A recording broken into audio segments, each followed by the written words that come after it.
حضرت عمر فاروق کا دور ہے، مصنف ابن ابی شیبہ کی یہ روایت ہے، قحط پڑ گیا شدید، بارشیں ہو نہیں رہی، مویشی ہلاک ہو رہے ہیں، ساری فصلیں تباہ ہو رہی ہیں، کوئی پانی کا نام و نشان نہیں ہے۔ امیر المومنین حضرت عمر فاروق کا دور خلافت ہے، حضرت بلال بن حارث رضی اللہ تعالیٰ عنہ کیا کرتے ہیں،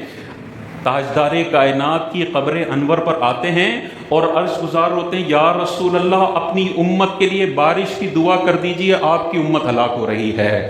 قیامت تک کے لوگوں کو بتا دیا کہ تم اگر حضور سے دعا کی عرض کرتے ہو، تاجدار کائنات سنتے بھی ہیں اور تمہارے لیے دعا بھی کر سکتے ہیں۔ یہ صحابی کا عقیدہ ہے اور عمر فاروق کے سامنے ہو رہا ہے۔ اگر یہ شرک ہوتا، حضرت عمر فاروق تو ڈنڈے مار مار کے ان کو سیدھا کر دیتے، لیکن جب انہوں نے یہ دعا کی، انہیں خواب آیا، تاجدار کائنات ان کے خواب میں آیا اور کہا عمر سے جا کے کہہ دو ان قریب بارش آنے والی ہے۔ عقیدہ قیامت تک کے لوگوں کو بتا دیا گیا کہ تم بارگاہ رسالت میں جا کر اللہ کے حبیب کو دعا کے لیے کہتے ہو،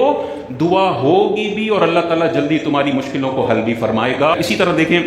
حضرت عائشہ صدیقہ کا دور پاک ہے، شدید بارش، شدید قحط ہے، یہی والا معاملہ ہے اور بارش نہیں ہو رہی ہے۔ صحابہ حضرت عائشہ صدیقہ کی بارگاہ میں آتے ہیں، سنن دارمی شریف کی یہ روایت ہے، حضرت عائشہ صدیقہ کو کہتے ہیں کہ بارش نہیں ہو رہی، قحط پڑ گیا ہے، مویشی ہلاک ہو رہے ہیں، کچھ کیجئے۔ حضرت عائشہ صدیقہ ارشاد فرماتی ہیں، تاجدار کائنات کی جو قبر مبارک ہے نا، اس کے اوپر جو چھت ہے، اس چھت میں تم نے ایک سوراخ کرنا ہے اور آسمان اور قبر کے درمیان کچھ بھی نہیں ہونا چاہیے۔ صحابہ نے فوراً وہ روشن دان بنایا، قبر مبارک کے اوپر جو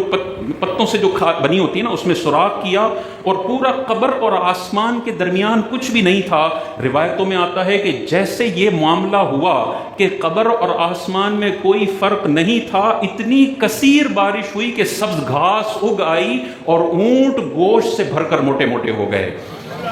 یہ سنن دارمی کی حدیث ہے، عائشہ صدیقہ فرما رہی ہیں تمہیں اگر بارش چاہیے یا تو قبر انور پر جا کر دعا کر لو، اور دعا نہیں بھی کرتے تو صرف قبر انور اور آسمان کے درمیان کی دیواروں کو ہٹا دو، اللہ تعالیٰ چھما چھم بارش برسا دے گا۔ یہ دیکھیں، یہ وصال سے پہلے کے بھی واقعات ہیں، بارگاہ رسالت میں صحابہ آتے تھے اور وصال کے بعد قبر انور پر بھی صحابہ نے آ کر ہمیں بتایا ہے کہ جو قرآن میں اللہ تعالیٰ نے ارشاد فرمایا وَلَوْ أَنَّهُمْ إِذْ ظَلَمُوا، کہ قیامت تک کے مسلمانوں اگر تم اپنی جانوں پر ظلم کر بیٹھو، جاؤکا، سب سے پہلے تم نے بارگاہ مصطفیٰ میں حاضر ہونا ہے، پھر اللہ سے توبہ مانگنی ہے، پھر حضور نے تمہاری شفاعت کرنی ہے، لَوَجَدُوا اللَّهَ تَوَّابًا رَحِيمًا، تو اللہ کو تم نے بہت زیادہ توبہ قبول کرنے والا اور مہربان پانا ہے۔